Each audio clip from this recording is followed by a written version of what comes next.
யாழ்ப்பாணத்தில் தடுத்து வைக்கப்பட்டிருந்த 55 இந்திய மீனவர்கள் தை திருநாளை முன்னிட்டு நல்லெண்ண அடிப்படையில் விடுதலை செய்யப்பட்டனர்.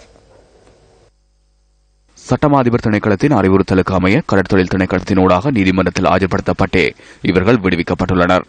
45 இந்திய மீனவர்கள் நேற்றைய தினம் தமது அதிகாரிகளினால் ஊர்காவல்துறை பதிலீதவான் முன்னிலையில் ஆஜர்படுத்தப்பட்டு விடுதலை செய்யப்பட்டுள்ளனர். மேலும் 10 மீனவர்கள் பருத்தித்துறை பதிலீதவான் முன்னிலையில் ஆஜர்படுத்தப்பட்டு விடுதலை செய்யப்பட்டுள்ளதாக யாழ் கடற்தொழில் திணைக்களத்தின் உதவி பணிப்பாளர் ரமேஷ் கண்ணா கூறினார். குறித்த மீனவர்களது 45 படகுகளும் மீன்பிடி உபகரணங்களும் விடுவிக்கப்படவில்லை எனவும் அவர் தெரிவித்தார்.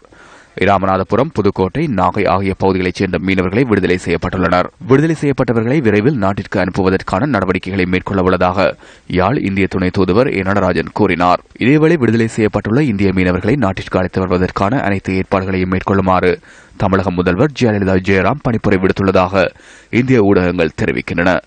தமிழக மீனவர்களை நாட்டிற்கு அழைத்து வருவதற்கான அனைத்து ஏற்பாடுகளையும் தமது அரசாங்கம் மேற்கொள்ளும் என முதல்வர் ஜெயலலிதா குறிப்பிட்டுள்ளார்.